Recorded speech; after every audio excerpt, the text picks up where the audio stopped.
ټاپک دی پلانټ ټیشو. پلانټ ټیشو تاسو کلاس 6 په کتاب کې څه وایي؟ پلانټ څه ته وایي؟ بوټي. او ټیشو تاسو وایي چې کله ډېر شي خولي راغونډي شي هغه یو ګروپ جوړ کړي. نو هغه بیا د دې بوټي په دې جسم چې دی په دې کې څه کار کوي. ٹھیک شو؟ یس سر. لکه اوس پاڼه ده به ورته په ګره مت څه کوي. لکه اوس پاڼه ده. پاڼه چې دا په پاڼه کې خوراک تیارېږي د هغې نه علاوه دا موږ اکسیجن نه کوي، د هغې نه علاوه دا د نور رڼا جذب کوي. په پاڼه کې دونه کارونه کوي. نو په دې پاڼه کې خو به دننه دي څه څیز دي که نه چې دا ټول کارونه به کوي. اوس فرض که تنه ده، ونه ده او د هغې تنه ده، سټیم چې ورته موږ ووایو. سټیم دا چل کوي چې په دې کې خو یو زموږ سره لرګی د هغې نه علاوه د زیرې نه خوراک او اوبو له پاسه پاس کېږي. ټیک شو؟ نو په دې تنه کې خو هم داسې یو څیز دي که نه چې دا کارونه کوي. ٹھیک شو؟ د هغې نه علاوه روټس زیلې د ټول نه د بوټي د ټول نه اهم حصه زیلې دا چل کوي چې تو د اوبو واچوې یا قدرتي باران وشي د اوبه ځان ته راکاږي بر له پاسه سر ته یې رسوي. ډیران ورته څوک واچوي، سر ورته څوک واچوي. ټیک شو؟ نور ضروري څیز دې ته څوک واچوي نو هغه راکاږي.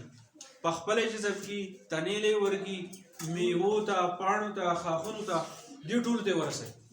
ټیک شو؟ نو د دې دپاره په دې بوټي کې الله پاک څه پیدا کړو؟ پلانټ ټیشوز. او د دې ټیشوز په باره کې موږ د ساینټسټو چې داسې شی په دې کې موجود دی. ټیک ده؟ نو اولنی څه کوي؟ ګورې دلته کې ما لیکلی پلانټ ټیشو. نو پلانټ ټیشو قسمونه څو دي؟ څلور. اولنی پکې څوک دی؟ اپیډرمل ټیشو. یاد ساتئ چې کله دا ټکی راشي ای پی آی. ای پی آی مطلب دا دی د ټول نه له پاسنی لیر. ټیک شو؟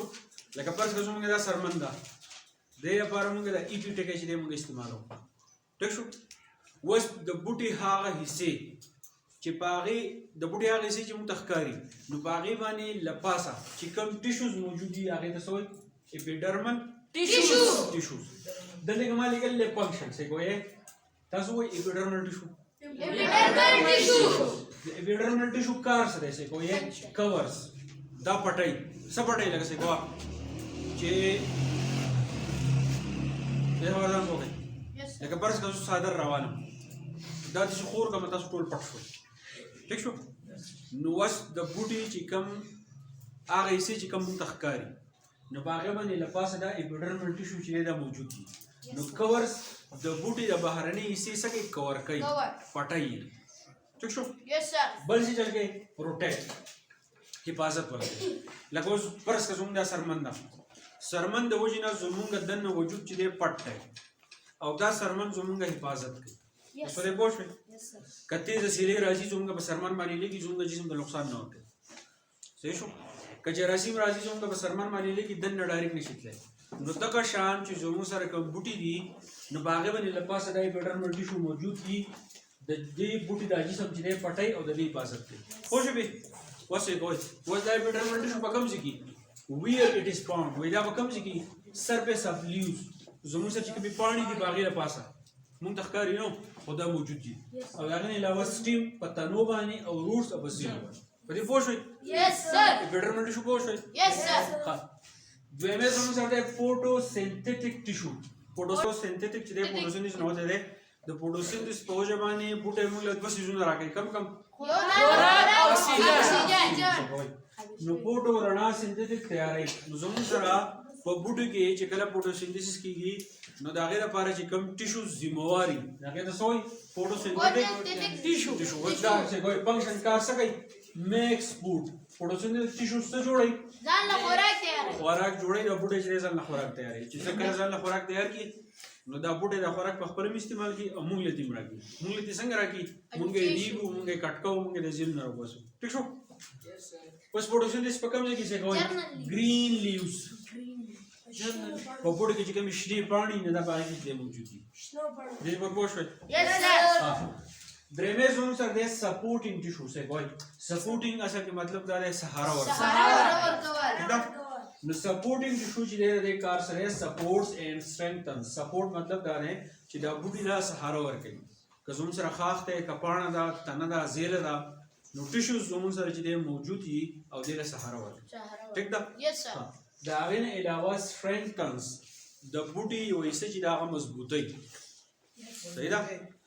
لکه اوس موږ په لاره باندې ور روان یو تاسو بوټ دې چې سپېډه راواچول نه ماتیږي نه کنه د سرامات په شي خو لکه د ویخ غونوزي کنه ولې بس صحیح. چې دا د جسم د دې بوټي د جسم په حصو کې دا سپورټینګ ټیشو موجود دي نه د هغې د وجې نه دا بوټی چې دی داسې طاقتور وي اوس دا په کوم ځای کې شي کوی ووډ اف سټیم زموږ سره چې کوم سټیم دی په تنه کې چې کوم لرګی نو په هغه لرګي کې دا سپورټینګ ټیشو چې دی موجود دي لکه اوس دا سپیردار دی تاسو هر سړی ځای ولته ورکوئ دا به راته وشي نه نه راته کېږي ولې په دې لرګي کې سپورټینګ ټیشو دی لګېدل دی سپورټینګ سهارا لکه بوډا سړی دی هغه روان دی ته ول لاس ورکړو د یوې غاړې نه د بل غاړې ته واړو دا سپورټ شو ٹھیک شو تو سړی تلی نه شي تو لاس راوړی په دې اوبه کې کېږدي لاس ته چاپېرې کړي او داسې بوځې د دې ته وایي سپورټ نو دغه شان په دې بوټي کې چې کوم لرګی دی نو باقي دا سپورټینګ ټیشوز دي او د هغې د وجې نه د بوټی څه دی مضبوط دی مضبوط او د هغې نه علاوه په روټس کې وي ټیک ده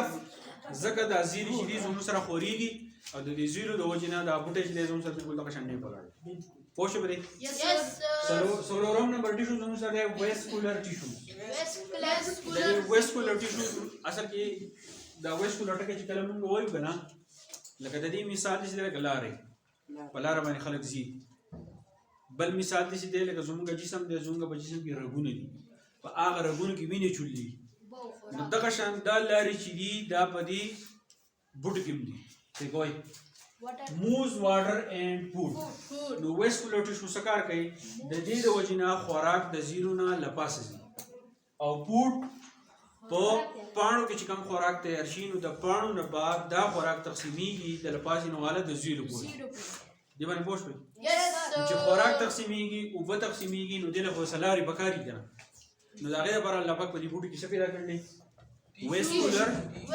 ټیشو څه کوئ اوس دا به کوم ځای کې ویسکولر بنډلز ویسکولر بنډل مطلب دا دی لکه تاسو به ویلي زایلم تاسو ویل دی زایلم نوم تاسو اورېدل دی زایلم هغه ټیشوز دي چې په هغې کې زموږ سره اوبه ځي د هغې نه علاوه فلویم یو ټکی دی فلویم داسې ټیشوز دي چې هغه خوراک تقسیموي شي کوی دا دوه نومونه دا یاد ساتئ ښه یو زموږ سره دی زایلم او بل زموږ سره دی فلویم کوی دا زایلم چې دی دا زموږ سره ټیشوز دي فلویم چې دی دا هم زموږ سره ټیشوز دي زایلم دا کار کوي چې دا په بوټو کې اوبه تقسیموي څه شی تقسیموي او فلویم چې دی دا زموږ سره څه تقسیموي دا خوراک ٹھیک شو نو څه کوی څلور قسم ټیشوز دي اپیډرمل فوټوسینتھیټک سپورټینګ ویسکولر فنکشن ما تاسو ته وویل هغې نه علاوه دا په کوم ځای کې نه هم تاسو پوه شئ هغې په دې